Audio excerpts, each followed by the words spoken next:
नमस्कार दोस्तों, जय श्री राम। कहते हैं कि दुनिया में मन सबसे ज्यादा शक्तिशाली चीज होता है। अगर किसी चीज को मन से चाह लो तुम उसे हासिल कर सकते हो। अगर ये सच है तो हम जो अपने मन से चाहते हैं वह हमें हासिल क्यों नहीं होता।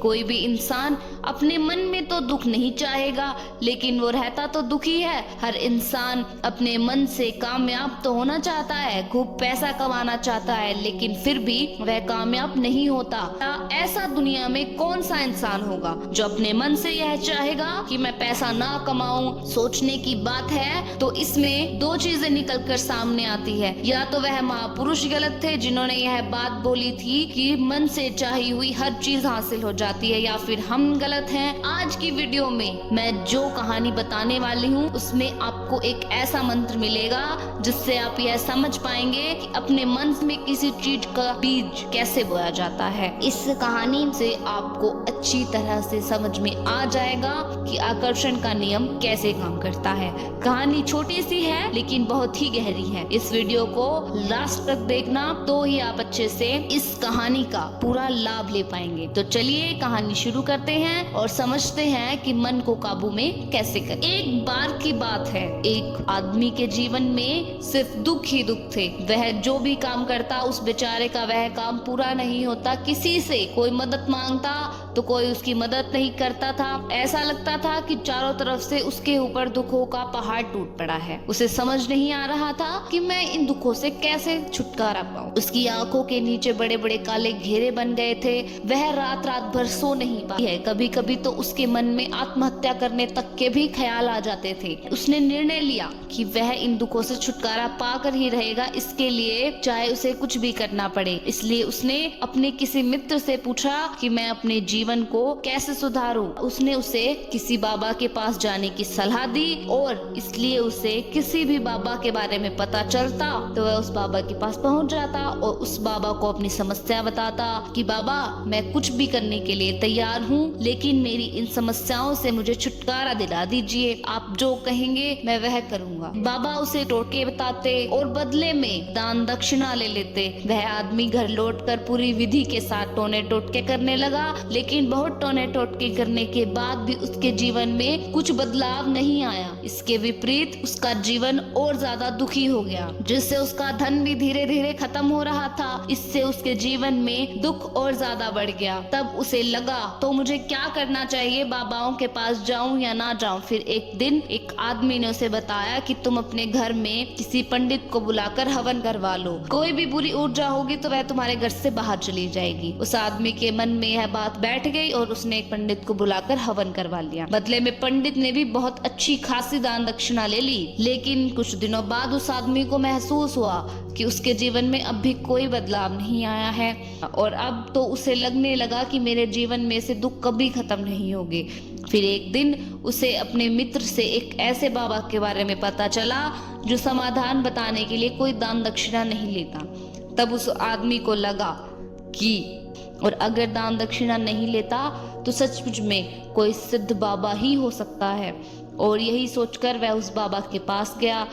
जब वह आदमी वहां पहुंचता है तो देखता है कि बाबा ध्यान में बैठे हुए हैं। थोड़ी देर के बाद बाबा की आंखें खुली तो सामने उसे संबोधित करते हुए बाबा ने पूछा कि बच्चा क्या चाहते हो। और उस आदमी ने कहा कि बाबा मेरे जीवन में बहुत परेशानियां हैं। मैंने इन दुखों को दूर करने के लिए बहुत सारे रास्ते अपनाए, हर वो काम किया जो किसी भी इंसान ने मुझसे करने के लिए कहा, लेकिन मेरे जीवन में दुखों में कोई कमी नहीं आई। अपने दुखों से छुटकारा पाने के लिए कुछ भी करने के लिए तैयार हूँ। आप मुझे कोई भी रास्ता बताएं, चाहे उस रास्ते में कितनी भी कठिनाइयां क्यों ना हो।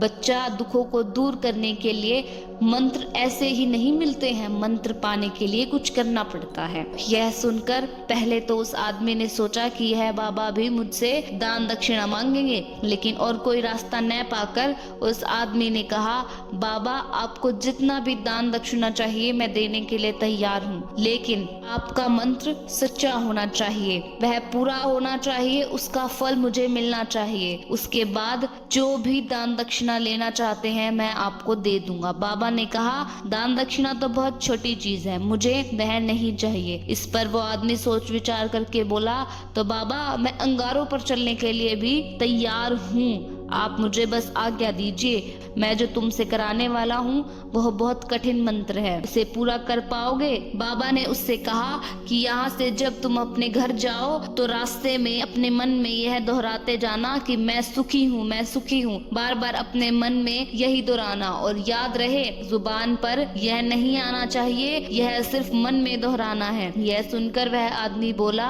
बस इतनी सी बात, यह तो मैं चुटकी बजाते कर लूंगा, लेकिन इससे होगा क्या? बाबा बोले कि इस मंत्र को करके तो देखो, वैसे भी तुमने इतने बाबाओं के मंत्र किए हैं तो इस मंत्र को भी करके देख लो। उस आदमी ने सोचा कि बाबा कुछ दान दक्षिणा तो ले नहीं रहे हैं। वो बोला ठीक है बाबा, मैं यह मंत्र जरूर करूंगा। और आदमी यह कहकर वहां से चलने लगा। लेकिन जैसे ही वह चलने लगा पीछे से बाबा ने बोला बच्चा एक बात याद रखना, तुम जब यह मंत्र अपने मन में दोहराओ तो तुम्हारे मन में बंदर के विचार नहीं आने चाहिए, बंदर का ख्याल भी नहीं आना चाहिए, नहीं तो यह मंत्र सिद्ध होगा।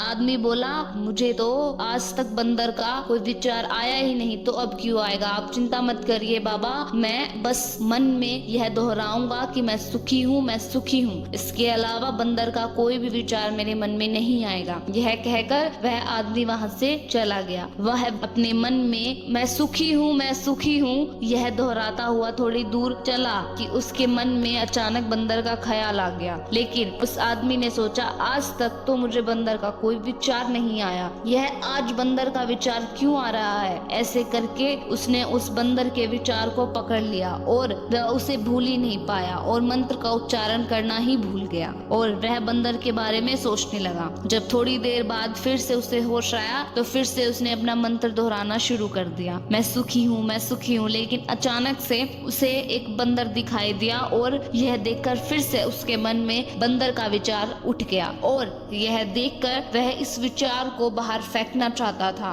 और वह चाहता था कि मेरे अंदर किसी तरह से बंदर का विचार न आए। लेकिन उसे तो सामने बंदर ही दिखाई दिया। ऐसे ही जद्दोजहद करते घर पहुंचा और घर पहुंचने के बाद अपनी पत्नी को कहा कि हे बंदरिया मुझे खाने में बंदर परोस दो। जब उसे एहसास हुआ कि उसने क्या बोल दिया तो वह अपने बाल नोचने लगा और दीवारों में सर मारने लगा।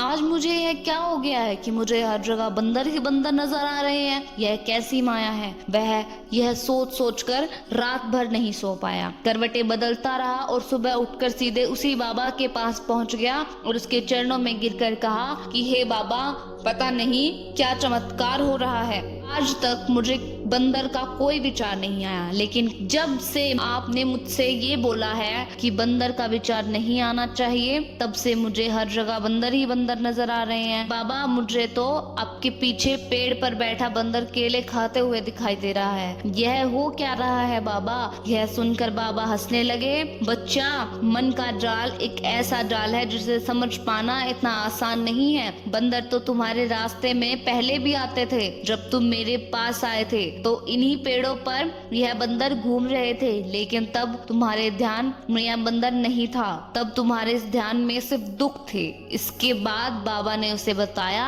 हम जिस चीज से दूर भागना चाहते हैं वही चीज हमारे मन में बहुत गहरे में प्रविष्ट हो जाती है, यानी समा जाती है और हमारे अंतर मन में समा जाती है। असल में हम जिस चीज से छुटकारा पाना चाहते हैं उससे छुटकारा इसलिए पाना चाहते हैं कि वह हमारे साथ बहुत गहरे से जुड़ी हुई है। हम जितना भी उससे छुटकारा पाना चाहते हैं वह उतनी ही गहरी होती जाती है और हमारे मन में बैठती चली जाती है। ऊपर से तो हम चाहते हैं कि सुखी होना, कि मैं सुखी हूँ, मैं सुखी हूँ, हमारे होठ भी यही बोलते रहते हैं, लेकिन हमारे मन में दुख समाये होते हैं। हमारे विचारों से हमारे मन में दुख ही दुख दिखाई देते हैं। इसलिए अपनी जुबान से बार बार यह बोलने से कि मैं सुखी हूँ, मैं सुखी हूँ, हम सुखी नहीं होंगे जब तक यह मंत्र हमारे अंतर मन में प्रविष्ट नहीं होगा।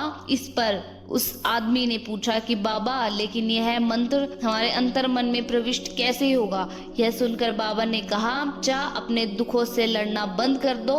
जब तक तुम अपने दुखों को दूर करने के बारे में सोचते रहोगे, तब तक वो दुख तुमसे चिपके रहेंगे और तब तक वो दुख तुम्हारे अंतर मन पर अपना राज बनाए बैठे रहेंगे। और जिस दिन तुम उन दुखों के बारे में सोचना बंद कर दोगे, उन दुखों से छुटकारा ही नहीं पाना चाहोगे, उसी दिन से तुम्हारे जिंदगी से दुख गायब हो जाएंगे। क्योंकि किसी भी चीज से छुटकारा पाने के लिए हमें उस चीज के बारे में सोचना पड़ता है, और हम जितना उस चीज के बारे में सोचते हैं वह उतनी ही गहरी हो हमारे मन में प्रविष्ट होती चली जाती है और हमें एहसास भी नहीं होता। इसलिए अगर तुम अपने दुखों से छुटकारा पाना चाहते हो, दुखों के बारे में सोचना छोड़ दो, तुम्हें दुखों से छुटकारा मिल जाएगा। अक्सर आदमी धूम्रपान छोड़ना चाहता है, शराब छोड़ना चाहता है, सुबह अपने आप से यह वादा करता है कि मैं कोई भी गलत काम नहीं करूंगा, लेकिन शाम को जब वह घर लौटता है तो नशे में चूर होकर लौटता है। ऐसा क्यों होता है? जो हम सोच रहे हैं वह पूरा ही नहीं कर पा रहे हैं। असल में हम उस चीज को बहुत ज्यादा तवज्जो दे देते हैं। जब भी हम उस चीज को छोड़ने के बारे में सोचते हैं तो हम उसकी विशेषता और ज्यादा बढ़ा देते हैं। हमारा मन उस चीज के बारे में जितना ज्यादा सोचेगा, हमारा मन उतना ही उस चीज के पीछे भागेगा। हमें उस चीज से लड़ना नहीं है, बल्कि बिना सोचे गुजर जाना है। और अगर हम इस मंत्र को समझ लेते हैं तो हम अपने जीवन में जो भी पाना चाहते हैं उसे अपने अंतर मन में डाल सकते हैं। और एक बार वो लक्ष्य हमारे अंतर मन में बैठ जाता है तो फिर सफलता पाने की कोई समस्या नहीं आती। तो दोस्तों, कैसी लगी आपको यह कहानी? कमेंट में जरूर बताएं और चैनल को सब्सक्राइब करें। फिर मिलेंगे किसी दूसरी वीडियो में, तब तक के लिए जय श्री राम।